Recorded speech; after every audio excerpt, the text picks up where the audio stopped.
Good day, everybody, and what's up? Welcome to the podcast for Selfless Sex and She Comes First. My name is Dr. Nick. Today is May the 5th, Cinco de Mayo, 2026, and I hope everyone out there is doing pretty good. So, before I really get started, just a quick update on the shenanigans from last week where I had that post on Instagram that was going somewhat viral. Like, they had a cold, they can't say it went viral, or the flu or anything like that. But as luck would have it, right when it hit 100,000 likes or views, I got a nice little message from Instagram saying that it was showing explicit activity, so they took it down. So it's gone.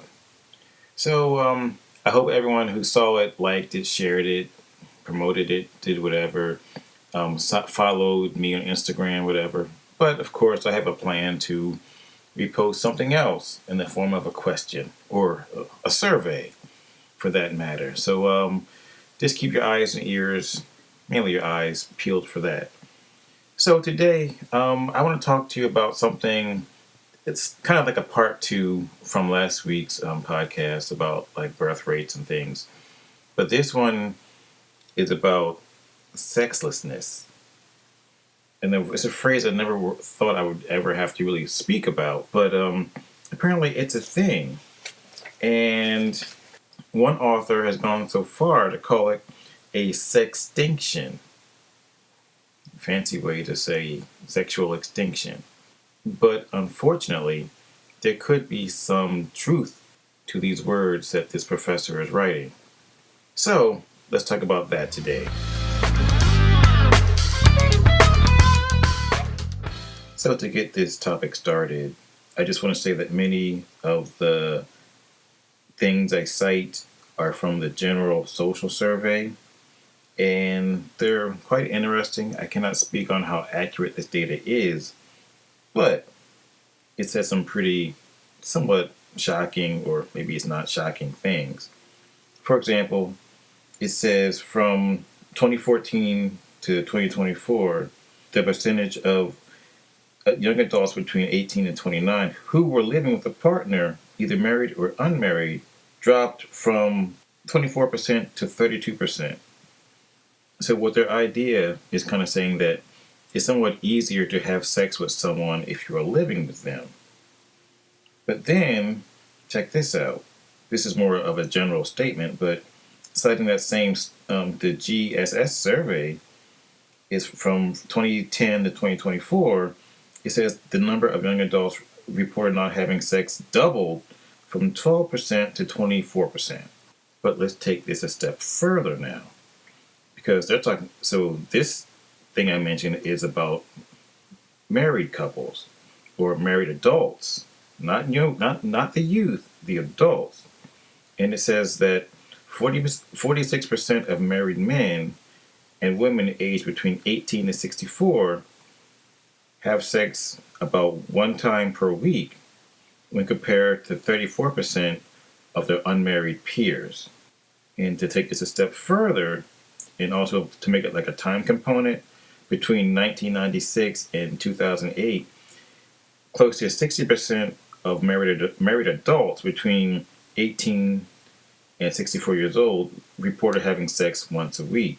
This number has since dropped down to 49%, almost over the same time frame between 2010 and 2024. So, the amount of sex is actually dropping at a pretty quick rate. The question is why? And unfortunately, Dr. Nicholas Wolfinger from the University of Utah says no one knows for sure why fewer people are having sex. Testosterone levels have been declining for years. People may be too busy looking at their phones, but no one knows why for sure. These data do suggest that some older people got out of the habit of dating and sex during COVID and never picked up where they left off. They just got used to being single and celibate.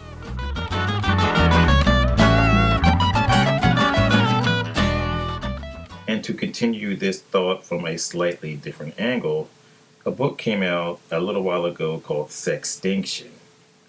And right off the bat, it starts by saying that a staggering 1 in 3 men and 1 in 5 women have not had sex in the past year. She says testosterone levels are plummeting and loneliness is at a record high. The first gentleman said he wasn't sure why, but Dr. Deborah So, SHO, who wrote Sextinction, she believes that social media has been playing a big part of this by putting unreal expectations out there, especially when it comes to men. So for these men, she says the idealization of impossibly high standards have coaxed men into believing that social media influencers with millions of followers may one day show interest in them. It has persuaded women to give the time of day only to men who are over 6 feet tall and astronomically wealthy. And to continue the thoughts from Dr. Deborah, she continues to blame technology. She says that I think, just like any technology, our evolutionary psychology has struggled to make sense of dating apps. Swiping through hundreds of partners in one sitting, at no time in the past was that ever possible. She continues by saying that so much choice isn't a good thing. She calls it a mismatch between our ancestry history and our tech saturated environment that is overwhelming our evolutionary sensibilities. And she ends by saying it's so bad that it's survival of the fittest now on steroids and sidelining even the best of us. So if we're not having sex while you're trying to date someone, married folks are having sex, right? Maybe not.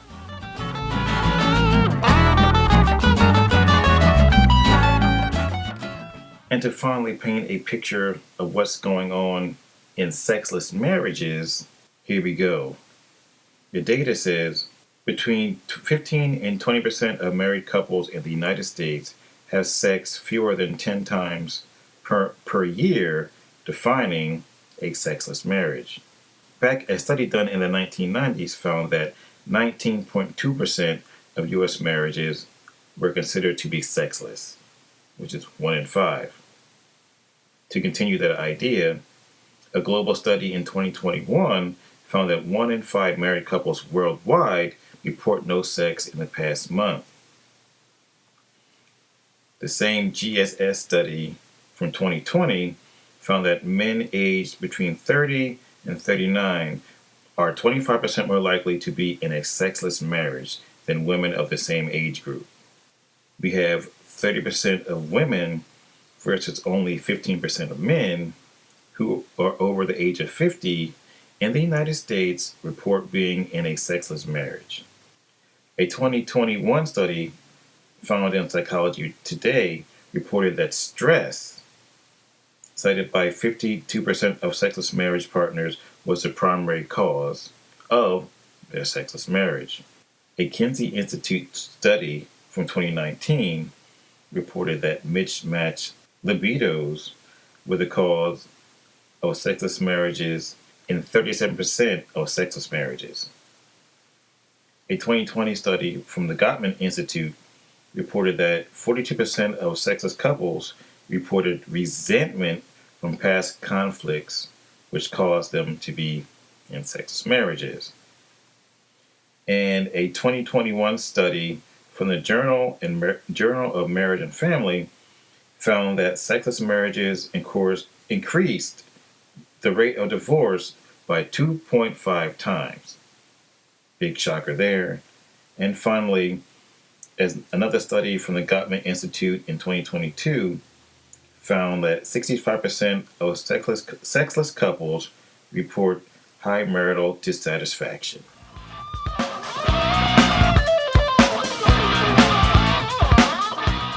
So to close out this podcast, unfortunately, I believe that Dr. Deborah So may be onto something, and we may be in the middle or the beginning of the sextinction. Because I could tell you one thing, if the economy does not get any better anytime soon, where people can afford to have children, the birth rate will continue to drop. And last time I checked, people make babies by having sex.